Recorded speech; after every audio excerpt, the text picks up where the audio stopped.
bahay nila Pangulong Bongbong Marcos at Speaker Martin Romualdez mag-insert o magpasok ng 100 billion worth of projects sa BICAM. Sana po ay hindi nila ako mapatay bago ko mailabas ang lahat. Ginawa ko lang ang utos sa akin, pero ngayon, handa na akong harapin ang lahat. Ginagamit ng administrasyon ang buong resources ng bansa para tumahimik ako. That he will shoot me if I will talk. Gagamitin ako bilang panakipbutas sa kanilang kampanya laban sa korupsyon. Hindi na ako mananahimik, ilalabas ko ang lahat ng katotohanan. May resibo, may ebidensya at may pangalan. Para sa bawat Pilipino, alam ko na buo ang galit ninyo sa akin ngayon. Nauunawaan ko rin kung bakit. Lalo na at malaki ang halagang nakataya.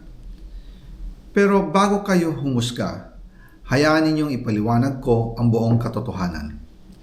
Matagal akong hindi nagsalita dahil may direktang utos sa akin. Huwag nang bumalik ng Pilipinas at manahimik na lamang.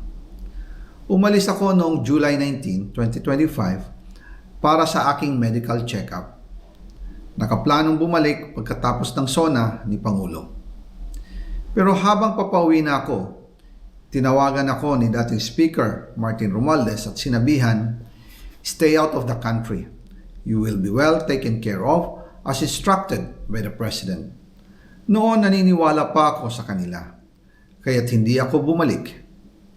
Tumikom ang aking bibig, sumunod ako, pero ang hindi ko alam, ang ibig pala nilang sabihin sa aalagaan ka namin ay gagamitin ako bilang panakipbutas sa kanilang kampanya laban sa korupsyon. Ginawa nila akong poster boy ng kanilang sariling kasinungalingan. Ngayon, hindi na ako mananahimik, ilalabas ko ang lahat ng katotohanan. May resibo, may ebidensya at may pangalan.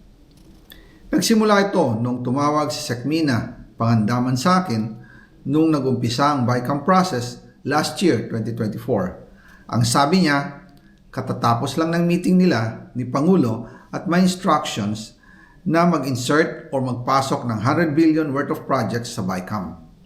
At sinabi pa ni Sekmina, you can confirm with Yusek Adrian Bersamin dahil magkasama sila sa meeting ni Pangulong BBM noong araw na yon.